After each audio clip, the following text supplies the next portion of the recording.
숙제 내줬는데 이번 숙제 해왔나 모르겠네. 선생님이 반응열까지 해줬죠? 그제? 그리고 나머지가 숙제였을 거야. 민주는 했어요? 반응을 안 하고 뭐 했어요? 평형 문제 했다고? 네. 지난번에 확인했잖아. 평형.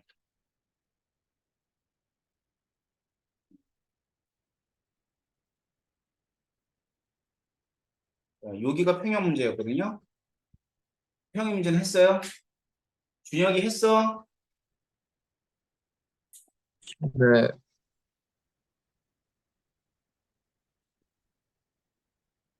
오케이. 그러면 평형 문제 중에 어려운 거 민지는 뭐 어려웠어요? 8번이랑 10번 8번이랑 8번이랑 10번. 자, 준혁이도 했으면 질문해봐.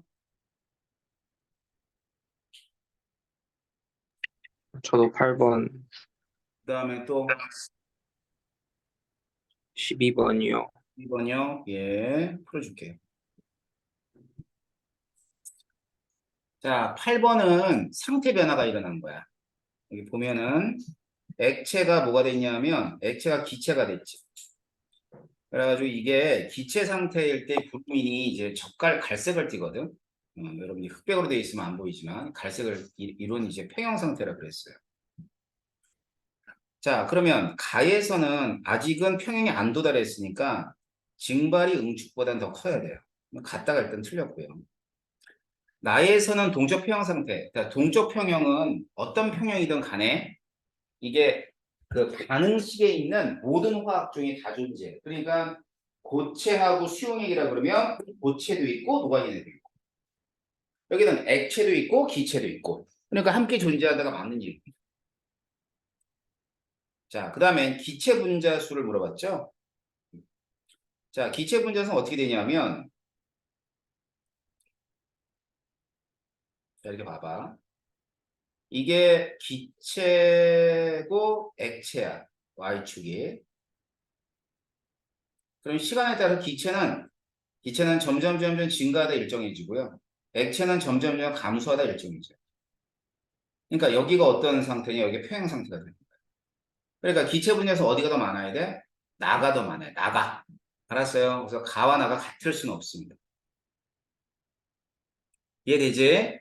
액체가 기체가 될 때 상태 변화가 일어나게 되고 그때는 분자수 이런 변화가 일어난다고 보시면 돼요. 자, 그 다음 10번.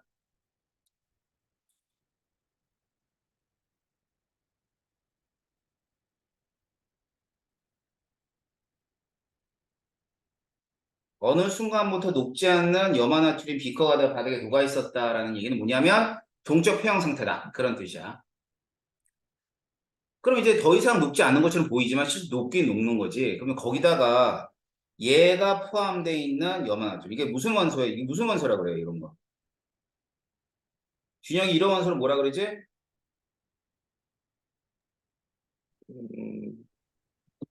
동위원소. 알았지? 같은 원자인데 질량수가 다른 애를 동위원소라 그래.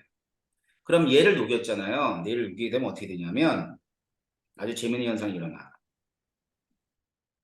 이 고체 상태에도 NaCl이 있는데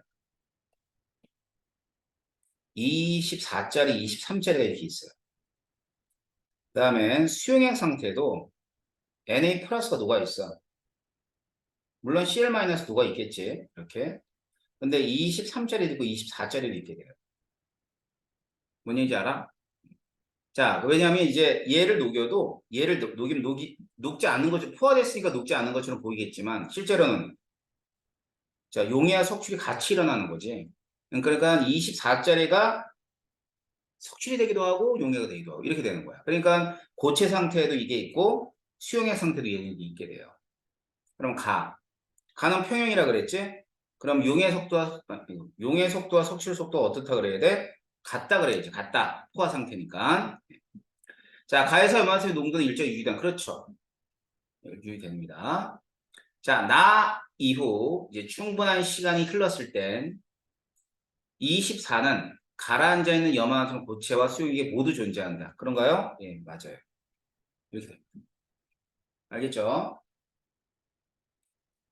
다음 12번은 어떻게 되는 거냐면 이제 반응식이 이렇게 됩니다. H2하고 I2가 반응해서 이 HI가 되는 거지. 그러면 충분히 시간이 흐른 상태에서는 어떤 상태에 도달해? 평형 상태에 도달하게 돼요. 그럼 평형에 도달한다는 것은 반응물이 모두가 생성물이 된다는 것이 아니라 반응물이 어느 정도 반응했다가 평형 상태에 도달하게 되면 평형에서는 얘도 모두 다 존재하게 되는 거고 그 까닭은 당연히 뭐야? 화학 평형을 이루기 때문이다 라고 얘기하면 되겠죠.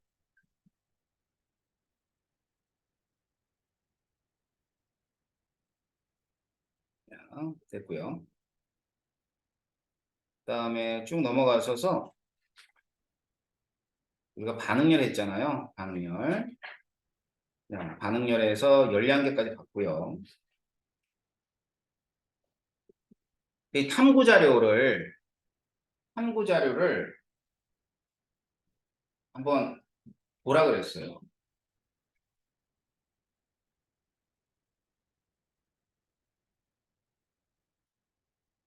자, 간이열량계에 증류수 200g을 넣고 증류수의 온도 T1을 측정하였다라고 되어 있습니다. 10g을 집어넣었죠.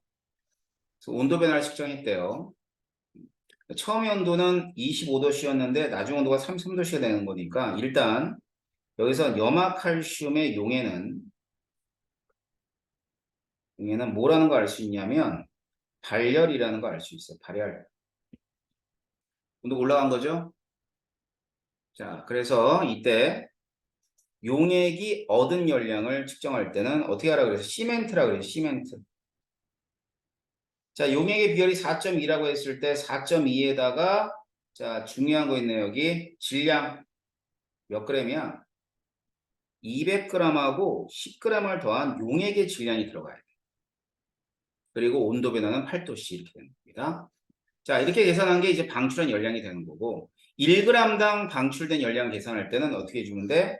여기다가 이렇게 해서 질량으로 나눠주면 됩니다. 알겠죠? 다음 요 밑에 거. 자, 요 밑에는 뭐냐면 과자 있죠, 과자. 요 과자 먹을 때가 칼로리 보잖아. 뭐 칼로리가 높니 낮니 보는데 그 과자의 칼로리를 아주 간단하게 실험을 통해서 측정하는 방법이에요. 정확치는 않습니다. 그래서 과자를 태우면 이 열이 나오겠죠. 그 열이 모두 물이 가져갔다고 가정을 한 거예요. 물이 가져갔다. 자, 물이 가져갔다 가정하게 되면 이제 연소 전후에 과자의 질량이 있으니까 얘들이 5g이죠. 5g이 연소를 한 거죠.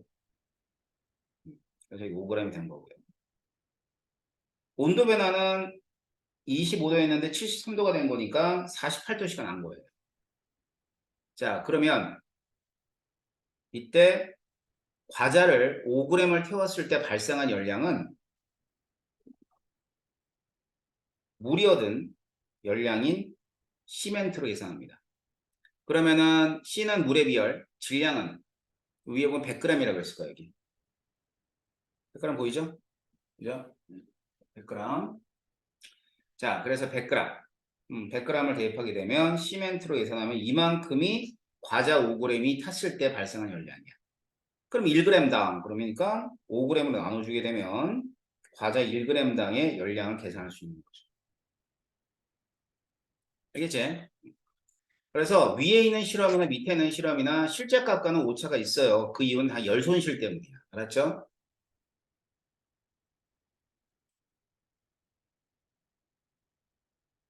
자, 개념 확인 문제 한번 보세요.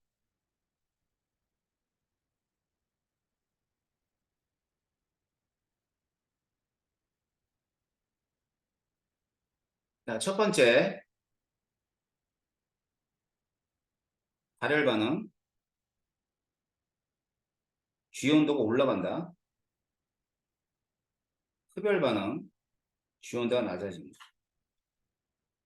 이용되는 경우는 발열팩이라든가 손난로 제설제가 발열 반응을 이용하는 거고 냉각팩이 흡열 반응 이용. 열량계죠.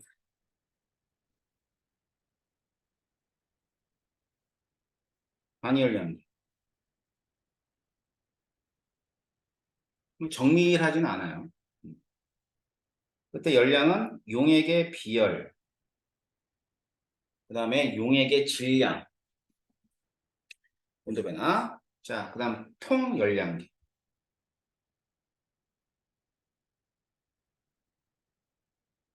얘는 비교적 정밀한 그러한 계측 기구예요.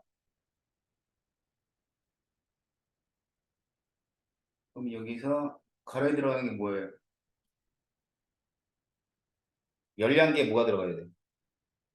열용량 들어가 있지? 그래서 열량계 문제에서는 이 열량을 측정하는 방법이 있잖아, 그치? 이게 되게 많이 나와. 그거 알아둬야 돼. 자, 봅시다. 그 다음. 발열 반응과 흡열 반응에 대한 설명이다. 발열 반응은 열을 흡수한다. 틀렸네요. 방출하는 거. 기온도 높아진다. 이거 맞네요. 자, 흡열 반응은 생성물의 에너지 합이 반응물보다 큰 거죠. 그죠? 맞죠? 에너지 흡수했으니까 생성물 에너지 큰 거고요. 자, 발흡을 쓰래요. 연소, 발열, 얘도 발열이네요. 중화 반응이니까. 열분의 흡열, 식물의 광합성 흡열.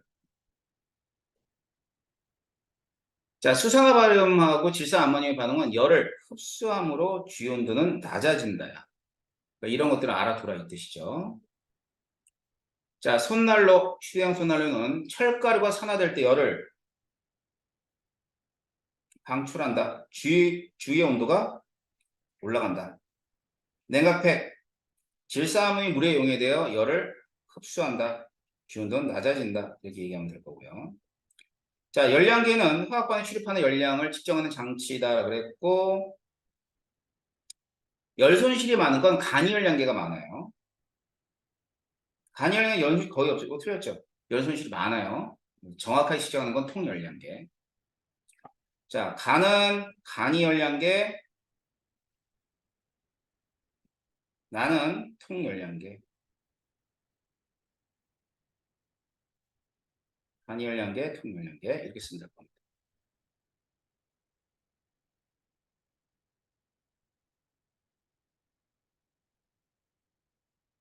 자, 대표 자료 문제는 아마 숙제였죠. 그죠? 여기서부터 여기까지 쫙 숙제였는데 자, 오늘 이제 복습하면서 풀어보세요. 여기까지 풀어보고 그 다음에 발열 반응 여기까지 문제 풀어보세요. 알았죠? 다음 시간에 숙제 확인합니다. 준혁이도 안 풀었어?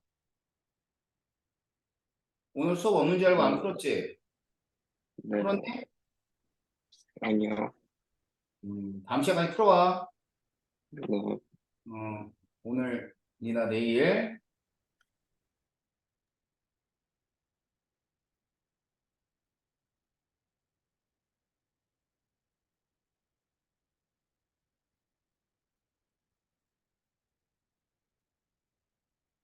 자, 오늘은 어디 할 거냐면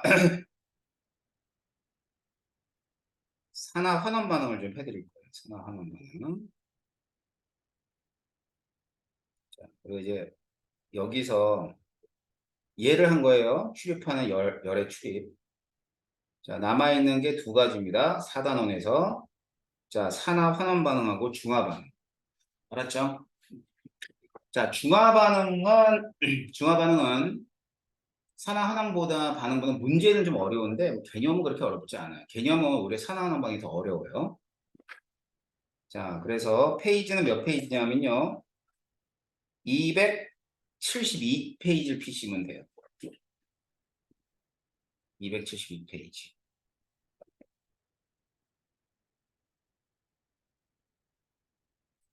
자, 우리 중학교 과정에서는 이 산화환원 반응을 따로 안 배워요. 중학교에서는 산염기 정도는 할 거야. 산이 뭔지 염기가 뭔지 이 정도 하는데 고등학교 1학년 그 다음엔 화학 1 여기는 산화환원 반응을 배웁니다. 일단 산화환원 반응은 어떤 반응이냐면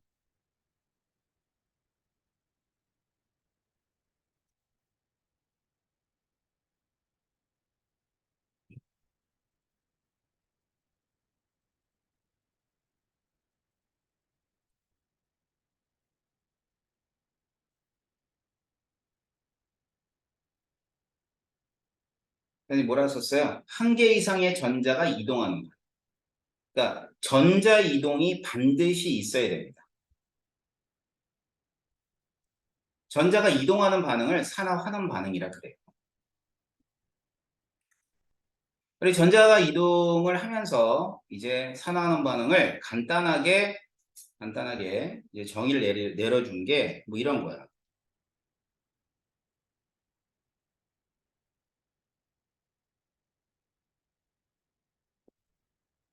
산화는 산소를 얻음.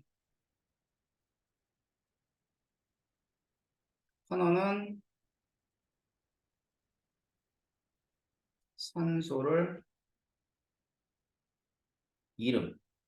산소의 이동으로 산화하는 반응을 정의 내리는 게 아주 초보적인 산화하는 반응이 정의가 돼요. 그래서 여기 보시면 알다시피 산화구리와 탄소가 있어. 산화구리와 탄소가 있는데 얘들이 반응하게 되면 산화구리는 구리가 되고 탄소는 이산화탄소가 되는 거니까 자, 탄소는 산소를 얻었기 때문에 산화되었다라고 얘기하고 구리는 산소를 잃어서 환원되었다고 얘기를 해. 알겠지? 또 이런 것도 있고 수소의 잃고 얻음으로 얘기하는 경우도 있어. 그래서 산화는 수소를 잃음, 산화는 수소를 얻음.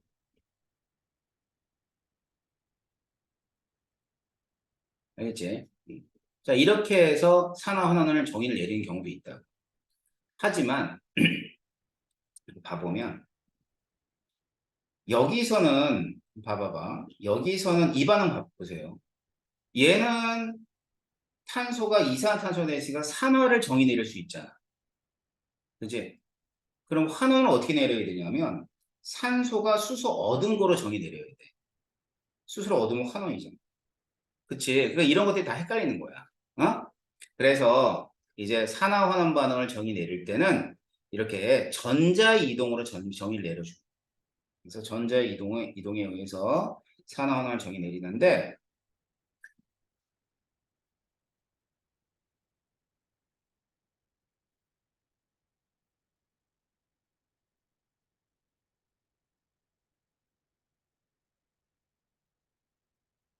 자, 산화 환원. 일단 우리가 산소 얻었을 때 산소가 빠지면 자, 그 다음에 수소가 잃거나 수소를 얻었을 때 근데 이렇게 매번 하기가 뭐 산화하면 반드시 산소하고 수소하고 관계냐 그렇지는 않잖아, 그지? 그래서 좀 더 폭넓게는 자 일렉트론 전자 잃으면은 산화, 일렉트론 전자를 얻으면은 환원으로 정의 내려주는 게 가장 일반적인 정의가 됩니다. 알겠죠? 자 어떻게 한다고요? 전자를 잃었을 때 산화, 전자를 얻었을 때 환원. 그러면 전자를 잃고 얻는 걸 반응식에서 금방 확인할 수 있는 경우도 있지만 그렇지 않은 경우도 있어. 예를 들면 이거 봐봐. 이거는 전자를 잃고 얻었는지를 반응식에서 알 수 있어요, 없어요? 전자가 안 보이잖아. 그지? 예를 들어서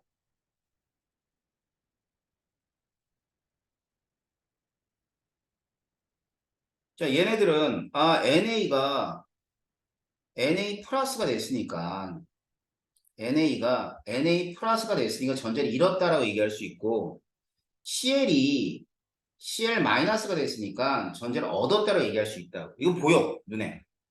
눈에 보이는데, 이 경우는 눈에 안 보이잖아. 알겠지? 그런데 이것도 전자 잃고 얻음으로 설명할 수 있다고 선생님 금방 그랬죠? 그죠? 예.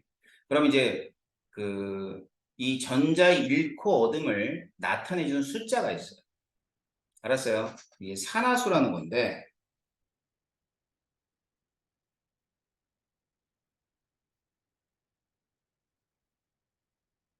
이 산화수의 변화를 통해서 어, 산화수의 변화를 통해서 뭘 확인하는 거냐면 산화환원 반응을 확인하게 돼 있어요.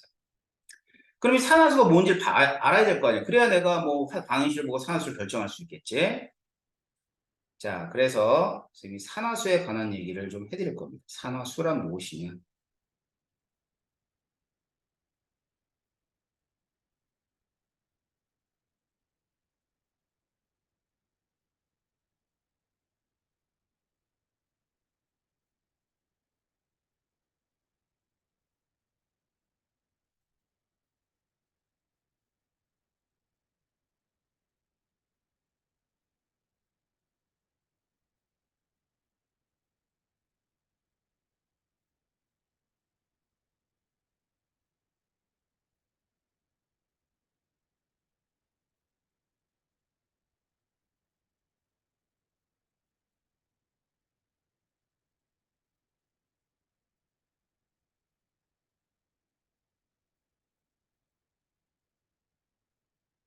자, 보세요.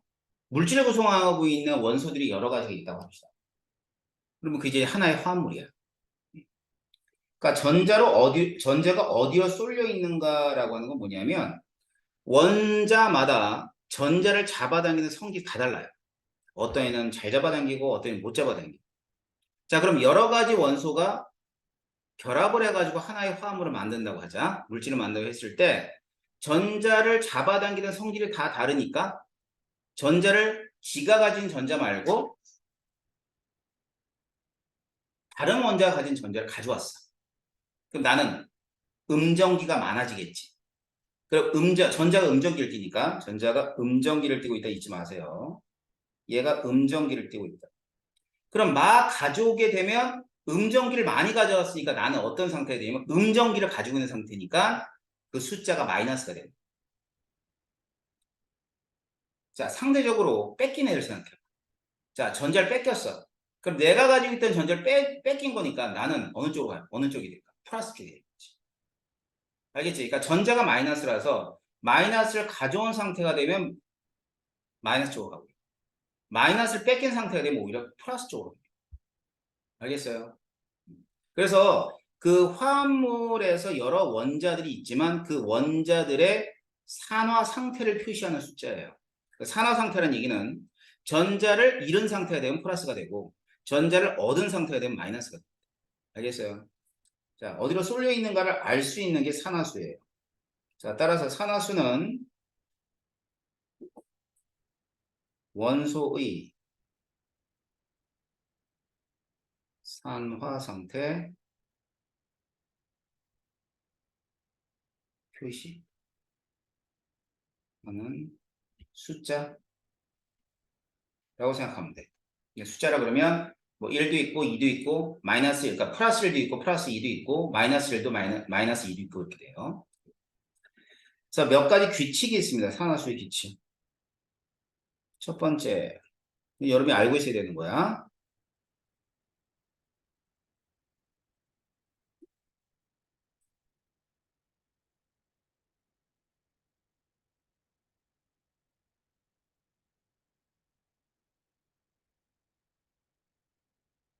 호돈소 물질. 자, 호돈소 물질은 산화수가 0이에요. 예를 들면 NA가 더 있고 마그네슘도 있고 H2도 있고 O2도 있고 이게 전부 다 호돈소 물질들이거든. 응? 그러면 얘 0, 얘도 0, 얘 0, 0.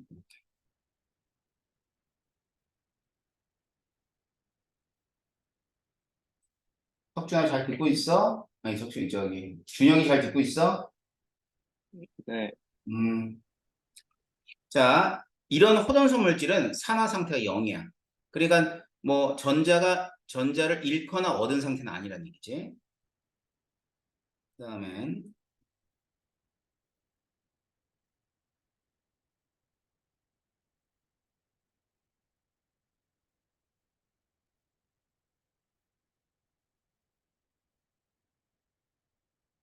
자, 이론자 이온이 있어요. 이론자 이온은 이온의 전화량이야. 얘를 이론자 이온은 이런 거거든. Na 플러스, Mg2 플러스, O2 마이너스. 자, 그래서 얘는 플러스 1, 플러스 2, 마이너스 2.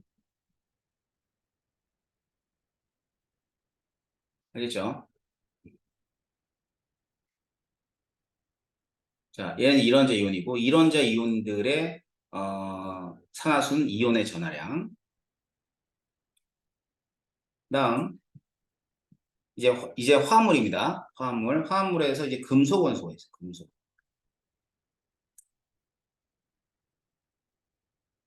금속은 말이죠. 이건 주로 양의 산화수를 가져요.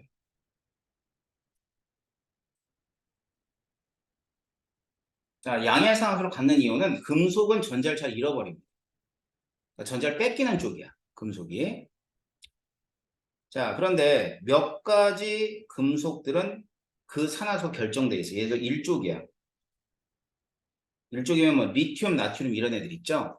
얘들은 화합물에서 무조건 플러스 1이야. 2족에 해당하는 금속, 예를 들어 마그네슘 같은 경우 플러스 2를 나타내죠. 이거 외우고 있어요. 1족은 플러스 2이고 1이고 2족은 플러스 2다. 알겠어? 자, 근데 뭐 항상 모든 금속이 그런 건 아니에요. 뭐 예를 들어서 구리 같은 경우는 플러스 1도 있고 이거 2 플러스짜리도 있어요. 철 같은 경우도 Fe 2 플러스도 있고 Fe 3 플러스도 있고.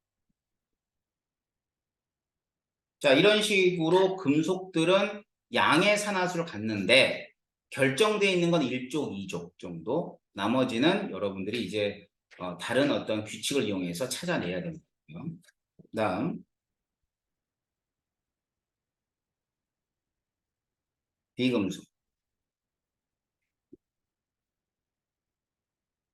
자, 비금속은 전자를 좋아해요. 비금속은 전자를 좋아하기 때문에 얘는 음의 산화수를 나타냅니다.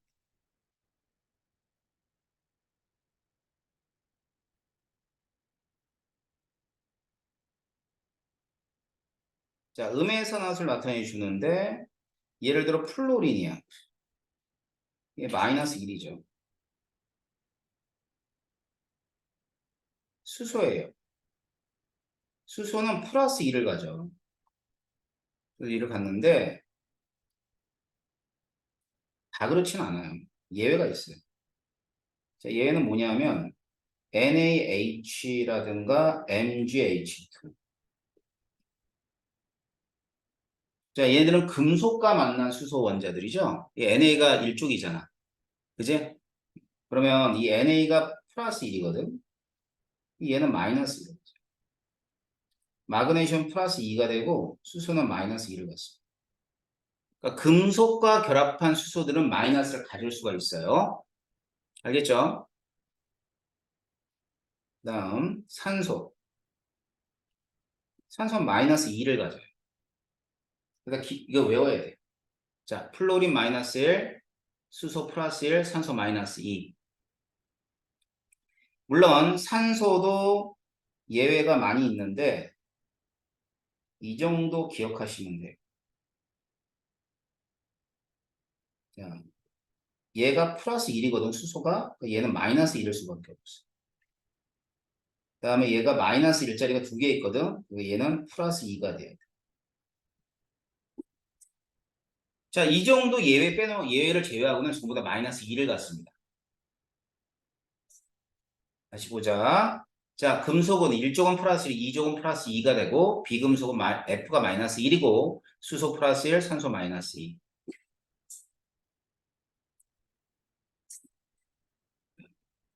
그러면서는 산화수의 합.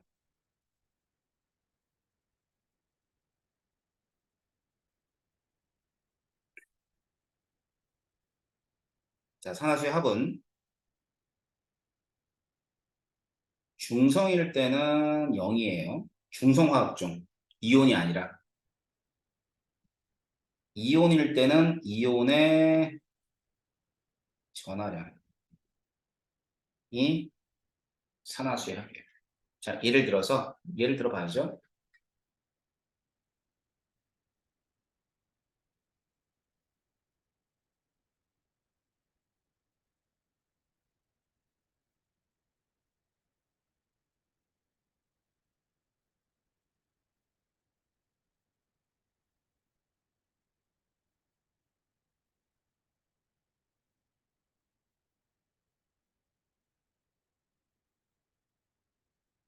H2S, NO3-, MnO4-, Cr2O7, E-, 이 네 가지 물질이 있는데 이 네 가지 물질에서 황, 질소, Mn, 크롬 얘들의 산화수를 계산해 볼 거예요. 일단 중성이라는 얘기는 이런 애들이 중성이에요. 여기 전화량이 없잖아. 나머지 다 이온들입니다. 이온. 마이너스 1가, 마이너스 1가, 마이너스 2가 이렇게 돼요. 자, H2S니까 여기 H의 산화수가 플러스 1이거든. 그러면 플러스 1짜리가 두 개가 있어요. 그래가지고 이 황의 산화수를 더해가지고 전체가 0이 돼야 돼. 그럼 박스에 들어가는 거 뭐가 돼야 돼? 민지야? 마이너스 그렇죠. 이 마이너스 2가 들어가야 되니까 얘의 산화수가 마이너스 2구나 이렇게 결정해 줘. 자, NO3 마이너스의 질소의 산화수. 자, 위에서 산소의 산화수가 마이너스 2라는 거 배웠죠? 그럼 마이너스 2짜리가 3개가 있어요. 그럼 질소의 산화수를 더해가지고 전체가 마이너스 1이 나와야 돼. 마이너스 1가잖아. 자, 준혁이 이 박스에 뭐 들어가야 돼? 5요. 5요, 5요. 5가 들어가면 되니까 여기에 산화수는 뭐라고 얘기하냐면 플러스 5가 돼야 돼. 이런 식으로. 자, MnO4 마이너스. 자, MnO4 마이너스는 Mn의 산화수를 몰라요. 그런데 산소가 마이너스 2짜리가 4개가 있잖아요. 이렇게. 그럼 얘가 마이너스 1이 나와야 돼. 그럼 이 박스에 뭐 들어가야 돼, 민지? 7. 그래, 7. 잘했어. 그럼 얘가 플러스 7이 되는 거야, 산화수. 자, 그러면 이거는 선생님 안 해볼게. 자, 크롬의 산화수 얼마일까요?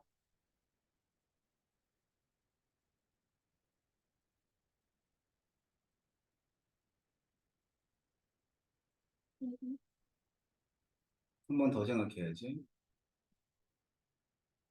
크롬이 2개 있잖아. 마이너스 6. 그렇지, 그렇지, 그렇지. 플러스 6이지. 준혁이 알겠어? 얘가 플러스 6. 네. 알았지? 크롬이 2개 있잖아. 그러니까 이렇게 하면 된다고. 산소가 마이너스 2인데 마이너스 2짜리가 7개가 있어. 근데 크롬이 2개 있는데 크롬의 산화수를 더해가지고 전체가 마이너스 2가 돼요. 그럼 박스에 뭐가 들어가야 돼요? 박스에 6이 들어가야지. 그래서 얘는 플러스 6이 산화수가 됩니다. 산화수 어떻게 구하는 줄 알겠어요? 자, 그러면 이 산화수를 이용해서 어떻게 산화하는 방법을 알 수 있냐? 잘 봐. 자, 일단 여기 보세요. 산화가 됐대. 전자를 잃었대. 전자. 그러면 마이너스가 잃은 상태가 산화래. 전자를 잃은 상태가 산화라면 마이너스가 빠지면 어느 쪽으로 가야 돼요? 플러스 쪽으로 가야지. 자, 플러스 쪽으로 간다는 건 산화수가 증가했다라고 얘기해 주는 거야. 플러스 쪽으로. 산화수가 증가했다.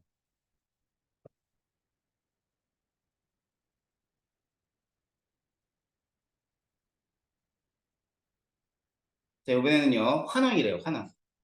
환원 전제를 얻었다면서. 전제를 얻었대요.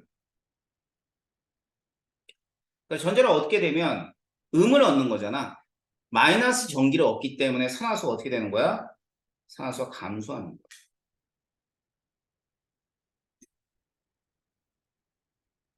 자, 그러면 이제 산화수의 변화를 통해서 산화환원 반응을 판단해 주는 겁니다. 자, 산화는 산화수가 증가할 때, 환원은 산화수가 감소할 때야. 응? 자, 나같이 기억해봐. 자, 산화는 산화수가 증가할 때, 환원은 산화수가 감소할 때. 2번은 볼게요. 자, 좀 전에 이걸 산소의 일코어놈으로 얘기했는데, 얘를 이제 산화수 쭉 한번 적어볼 거야. 자, 구리의 산화수, 산소의 산화수, 탄소, 구리, 이렇게. 자, 여러분이 알고 있는 건 뭘 알고 있냐면, 얘가 마이너스 2라는 거 알고 있어요. 맞죠?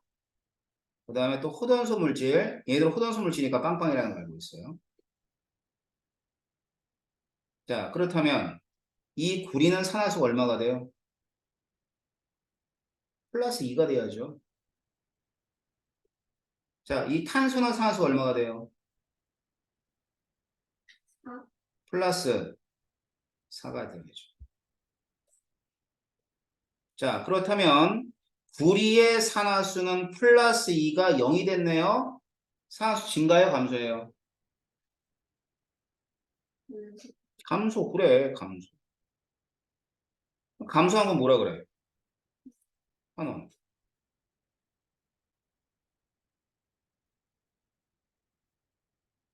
자, 여기 봐봐. 0이 플러스 4가 됐어. 증가한 거야, 감소한 거야?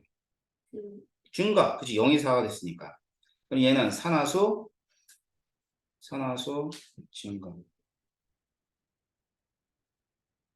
그럼 산화하는 반응을 굳이 산소가 얻고, 산소를 얻고, 뭐 산소를 잃고로 정의 내릴 필요가 없죠. 산화수만 가지고 정의 내릴 수 있는. 자, 밑에 것도 한번 볼게요. 자, 아는 거. 산소 마이너스 2. 호전성질 0. 0. 자, 얘. 여기 산소.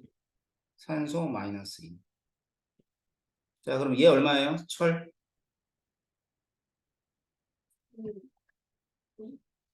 3. 그렇지, 3. 마이너스 2가 3개 있으니까 얘는 플러스 3. 항상 플러스 마이너스 붙여줘요. 자, 이거 얼마예요?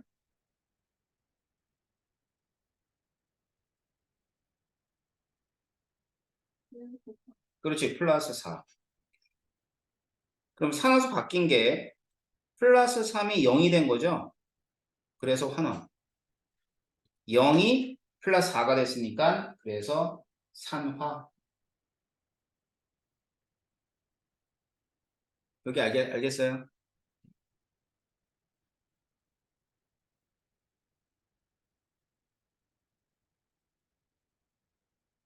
자, 메테인의 연소에서 광합성까지 선생님이 줄 쳐놓은 거 있죠? 줄 쳐놓은 원소들의 산화수를 다 결정해 보세요.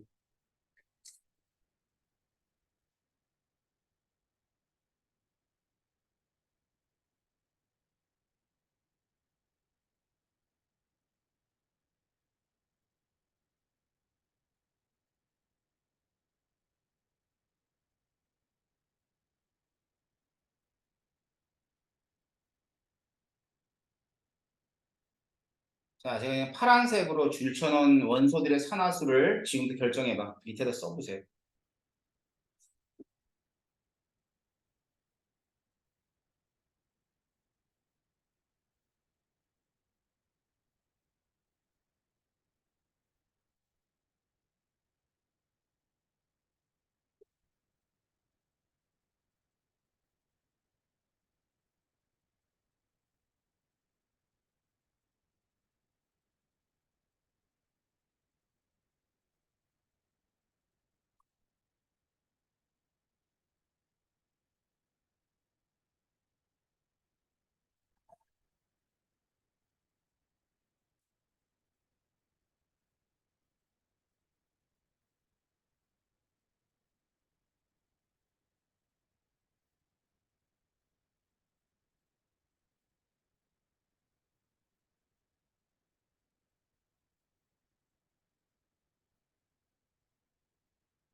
다 적어봤어요?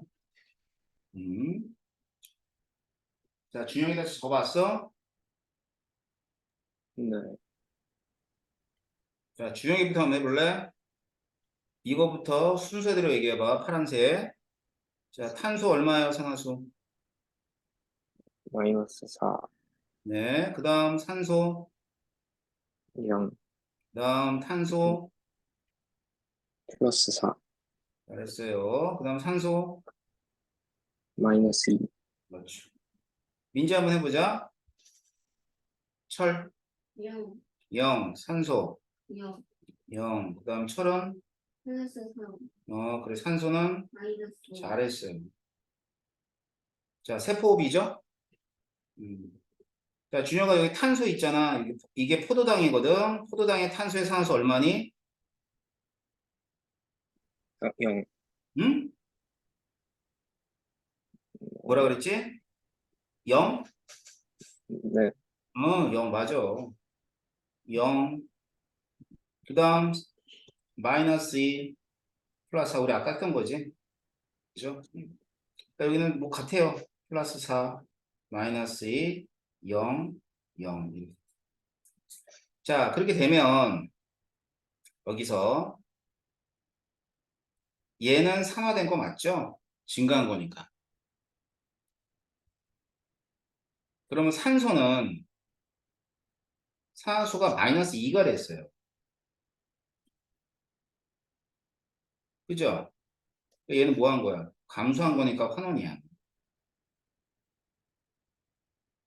그 다음에 철이 녹쓰는 것도 FE는 산화됐는데 그 다음에 산소는 못 했다고 얘기해야 돼. 산소는 얘가 -2가 된 거니까 못 했다고 얘기해야 돼. 환원됐다 얘기하는 거야. 마찬가지로 이제 포도당은 산화가 됐는데 산소가 -2가 됐다고요. 그럼 뭐 된 거예요? 환원된 거예요. 그 다음에 여기서는 산소가 -2가 0이 됐기 때문에 산소는 못 했다. 산소 증가했다니까 뭐, 증가한 거에 산화라고 얘기해야지. 자, 산화하는 반응이 어떻게 되는 줄 알겠어? 자, 그래서 산화하는 반응은 이와 같이 산화수의 증가와 감소를 얘기할 수 있다. 밑에도 마찬가지입니다. 여기 Na 0, 염소 0, 얘는 +1, 얘는 -1 이렇게 되겠죠. 알았지?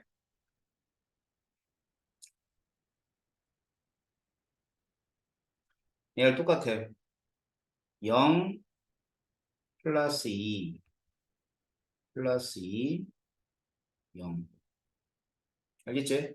그러면 증가 감소 알겠지? 자, 밑에 있는 것도 마찬가지죠. 자, 굴이 0, 은 +1, 굴이 +2, 얘는 0 이렇습니다. 그럼 증가 감소를 알 수 있을 거야. 자, 그러면 산화환원 반응을 정리를 해보면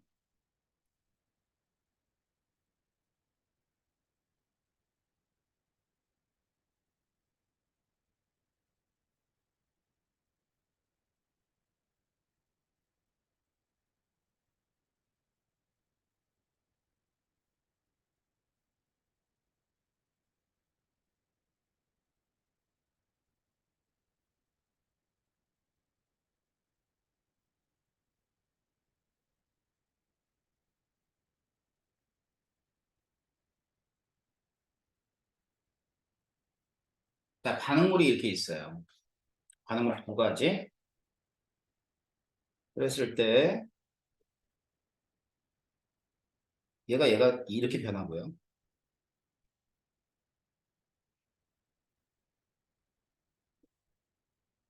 그 다음에 이물질은 이렇게 변한다고 합시다.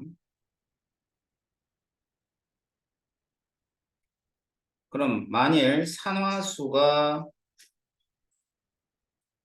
증가를 했대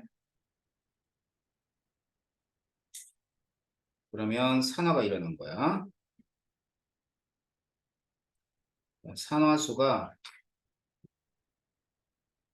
감소가 일어날 때 그럼 환원이 일어나는 거. 뭐 이렇게 정의를 내릴 수 있는 거고.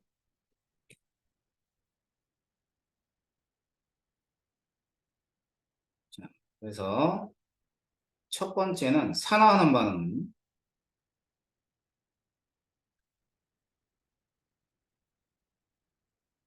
무조건 동시에. 자, 산화하는 반응은 어떻게 일어난다고요? 항상 동시에 일어납니다. 그러니까 산화 반응만 일어나는 경우도 없고 환원 반응만 일어나는 경우도 없어요. 알겠죠? 다음 두 번째. 자, 산화는 전자를 잃었어요. 잃은, 이건 전자의 몰수라는 의미야. 잃은 전자의 몰수와 얻은 전자의 몰수는 항상 같습니다. 자, 이게 산화하는 반응 특징이야. 알겠지? 그 다음 하나는요. 이 물질의 종류가 있는데 지금 산화가 일어났죠? 자, R1이라는 물질이 전자를 잃어서 산화했다는 얘기는 전자를 잃었으면 어떤 애한테 전자를 준 거하고 같은 거야. 그지? 맞잖아. 제가 잃었어. 내가 준 거지. 그럼 다른 물질을 환원시켜 줬기 때문에 얘를 환원제라고 해요.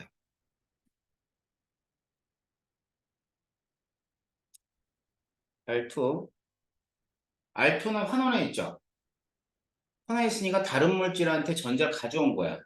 근데 다른 물질의 전자를 뺏어온 거와 같은 거니까 다른 물질을 산화시켜줬지. 그러니까 산화제가 됩니다.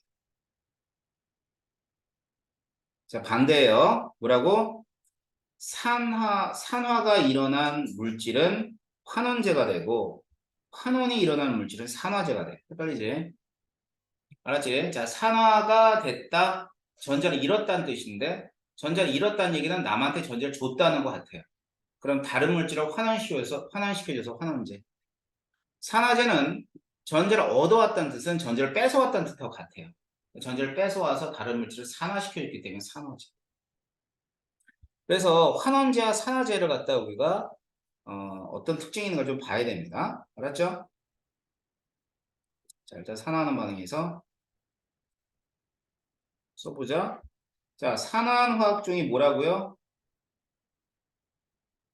환원제. 자, 환원이 일어나면 그 물질을 산화제라고 한다. 산화제, 환원제. 그래요. 그러면 이제 산화제, 환원제가 어떤 특징의 물질인가를 잠시 볼 겁니다.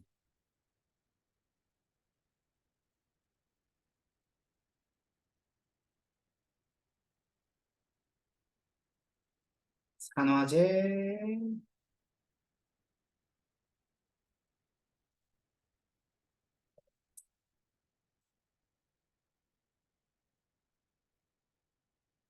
환원제. 산화제, 환원제. 자, 먼저 첫 번째는 산화제부터 볼게.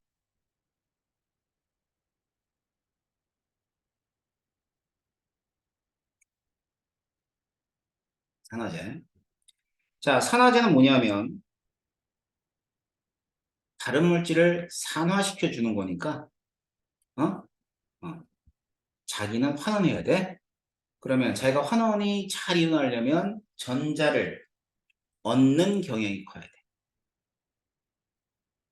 전자를 얻는 경향이 클수록 커요. 전자를 뺏어온다 이거지. 알았지? 자기는 환원하니까 클수록 좋은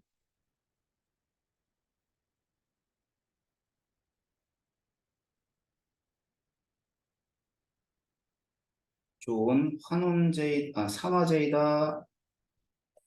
산화제이다라고 얘기하고요. 이걸 다른 말로는 산화력이 크다라는 표현을 써요. 자, 좋은 산화제는 다른 말로 산화력이 크다. 다음, 그러니까 전자를 얻어오는 경향을 우리가 이제 전기 음성도라고 표현해요. 그래서 이 전기 음성도가 클 때 음성도가 클수록 또 좋은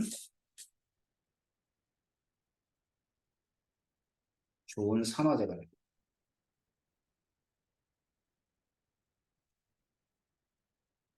세 번째 조건은 산화제 조건은 봐봐.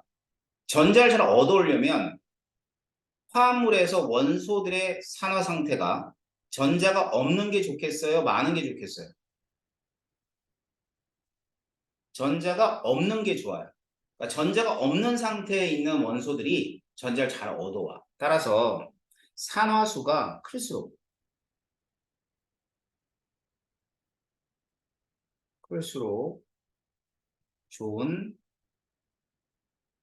좋은 산화제라고 합니다.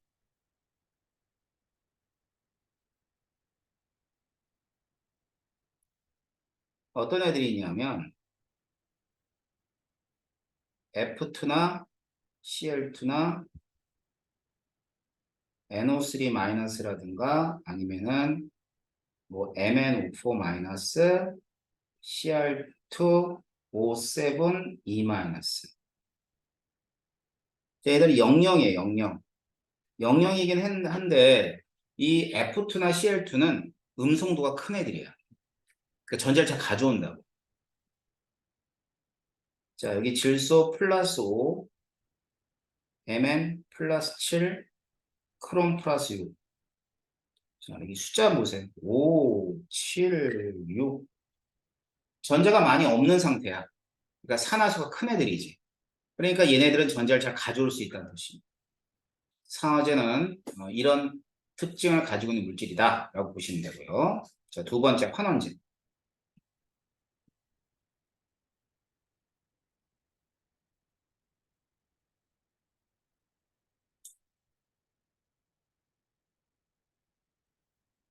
자, 환원제는 다른 물질을 환원시켜줘. 자기는 산화가 일어나요. 그러니까 다른 물질을 환원시켜 주려면 전자를 내놔야 돼. 전자를 줘야죠. 그래서 전자를 내놓는 경향이 클 때 전자를 내놓는 경향이 클수록 좋은 환원제이다. 제라고 하고요. 이 좋은 환원제라는 얘기는 환원력이 강하다. 크다 얘기예요. 전자를 잘 내놓는다. 그럼 좋은 환원제이다. 환원력이 크다라는 표현을 씁니다. 그러면은 이제 아까 전자를 끌어당기는 성질이 작아야 되겠지. 전자를 좋아하면 안 되잖아. 그러니까 전자를 끌어당기는 성질, 전기 음성도가 작을수록 좋은 환원제. 주로 금속들이에요. 그 다음에 전자를 내놓으려면 전자를 많이 가지고 있는 상태가 돼야 되거든. 전자를 많이 가지고 있는 상태. 다시 말하면 산화수가 작을수록 좋은 환원제이다.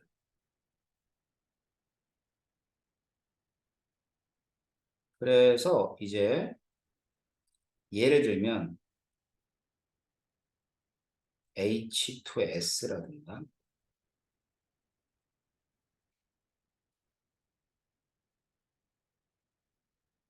리튬이라든가 NA라든가 FeCl2 이런 애들이 있어요. 자, 그럼 보세요. 일단 얘네들은 금속이야, 금속. 일족이죠. 전자를 잘 잃어버려요. 물론 산화수는 각각 0이에요. 0, 0.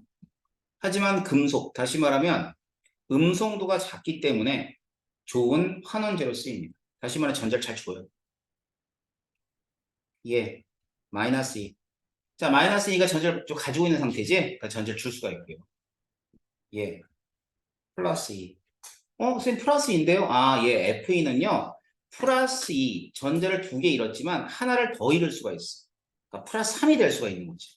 그러니까 전자를 가지고 있는 상태야. Fe 플러스는. 그래서 전자를 잘 내어줄 수 있는 게 환원제입니다. 뭔 말인지 아셨어요? 자, 그래가지고 이러한 산화제와 환원제는 산화력이 큰 애들, 또 환원력이 큰 애들을 따질 때 이러한 물질들의 뭘 따지는 거냐면 그 산화력과 환원력을 따지게 됐는데 이게 항상 상대적이에요. 절대적이진 않아.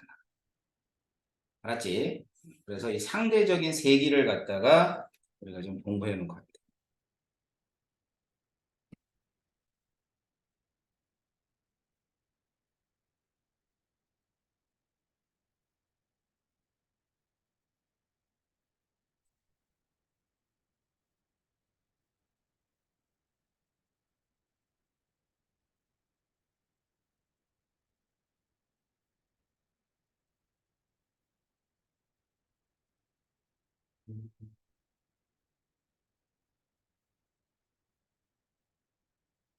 상대적 세기다. 상대적 세기라는 얘기는 이제 비교할 것들이 있을 때 상대적 세기를 얘기할 수 있을 것이고 그 비교한 애들을 좀 살펴볼 텐데요. 예를 들어서 반응이 있어요.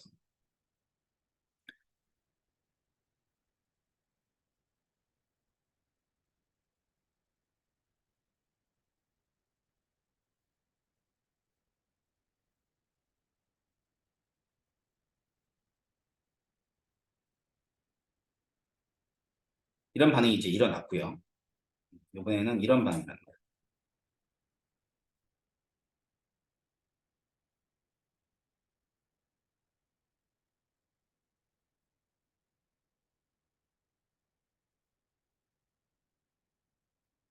자, 각각 이 두 가지 반응이 일어난 거예요. 일단 산화 환원 반응을 판단해 볼게. 이게 산화수 얼마예요? 플러스 4. 여기 황은 마이너스 2. 0이 됐네요. 플러스 4. 0이 됐고, 요건 플러스 6이 되고요. 얘 마이너스 1이에요. 자, 산화수 변화 알겠어? 자, 그럼 봐봐. 일단, 여기 있는 황은 산화의 환원이에요. 자, 플러스 4가 0이 된 건 뭐 된 거죠? 감소한 거니까 환원이에요.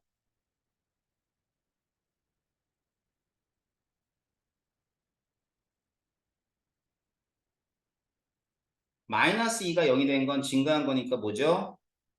산화죠?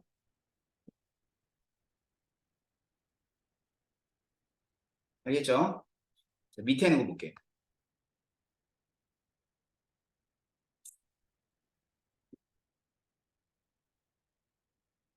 자, 플러스 4가 플러스 6이 된 건 뭐 된 거예요? 예. 민재이 뭐 된 거야? 응. 음,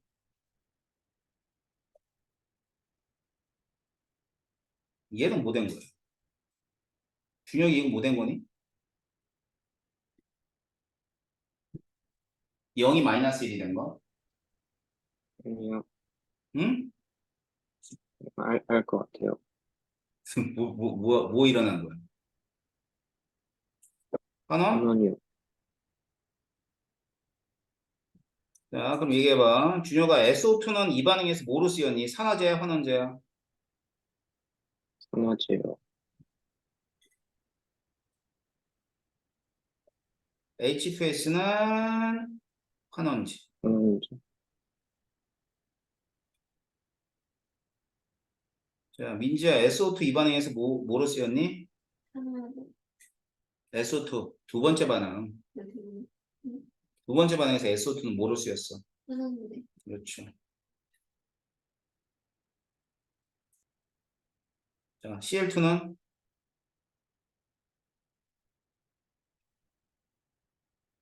CL2는 산화제지. 맞지? 자, 그럼 봐봐. 우리가 산화력을 비교할 거야, 산화력.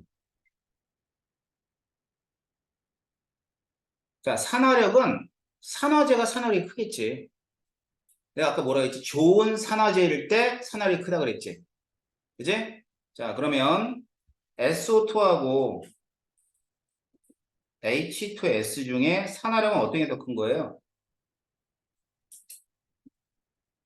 SO2가 큰 거죠? 자, 밑에 두 번째 반응.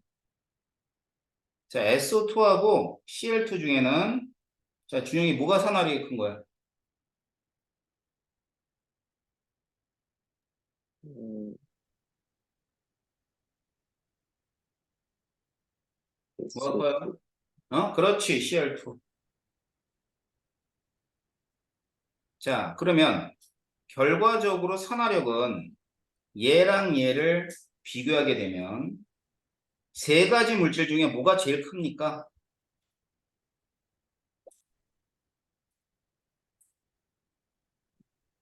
뭐가 제일 커요? 민지야, CL2, 그렇지, Cl2가 가장 커요. 그 다음 큰 거, SO2, SO2, 그 다음에는 H2S 이렇게 되겠죠? 그게 무슨 말이냐면 이 SO2라는 물질은 얘를 만났을 때는 산화제로 쓰이지만 Cl2를 만나면 환원제로 쓰일 수밖에 없는 거예요. 왜 그래? 산화력이 Cl2가 더 크기 때문에. 자, 이게 산화력과 환원력의 상대적인 세기예요. 그러니까 뭐 SO2가 환원이 잘 된다고 해서 반드시 산화제로만 쓰이는 건 아니라고. 알았지? 그러니까 환원이 더 잘 되는 애가 있어. 예를 들어 CL2를 만나게 되면 얘는 환원제로도 쓸 수 있다는 뜻입니다. 이런 게 산화력과 환원력의 상대적인 세기라고 보시면 돼요. 자, 어떤 내용인지 알겠어요? 자, 그래서 이러한 산화력과 환원력이 결국 산화제와 환원제의 특징이라고 보시면 돼요. 산화제는 산화력이 큰 거고 환원제는 환원력이 크다고 했습니다. 아셨죠? 자, 그래가지고 이제 우리가 이제 산화환원 반응을 정의 내리고 그 다음에 산화환원을 정의 내릴 수 있는 산화수에 관한 얘기 봤고요. 그 다음에 이걸 바탕으로 해서 이제 다음 시간에 뭐부터 시작할 거냐면 여기 금속의 이온화 경향부터 시작할 거예요. 알겠죠? 자, 오늘은 숙제가 뭐 딱히 없습니다. 예, 일단 여러분들 요 개념 확인 문제 정도 이 단원에서 풀어가지고 오시면 되고 우리 지난 시간에 반응열에 관계된 문제 안 풀었으니까 그 문제만 풀어가지고 오시면 돼요. 알았죠? 자, 다음 시간 되게 중요합니다. 아셨어요? 오늘 그 산화하는 반응에서 절반은 배운 거야. 알았지? 우리가 배운 게 산화수 결정하는 법 다 배운 거야. 그 다음에 또 어디까지 배웠냐면 산화하는 반응의 상대적인 세기까지 배웠어. 많이 배웠죠? 그죠? 예. 그래서 다음 시간에 오면은 이제 조금 그 제일 어려우면서 그러니까 가장 중요한 내용을 할 건데 여러분들이 일단 복습들을 좀 많이 해오셔야 될 겁니다. 준혁이 아셨어요? 네. 네, 예, 숙제 해오고요. 예, 다음 시간에 볼게요. 오늘은 여기서 끝내도록 하겠습니다. 수고했습니다. 네.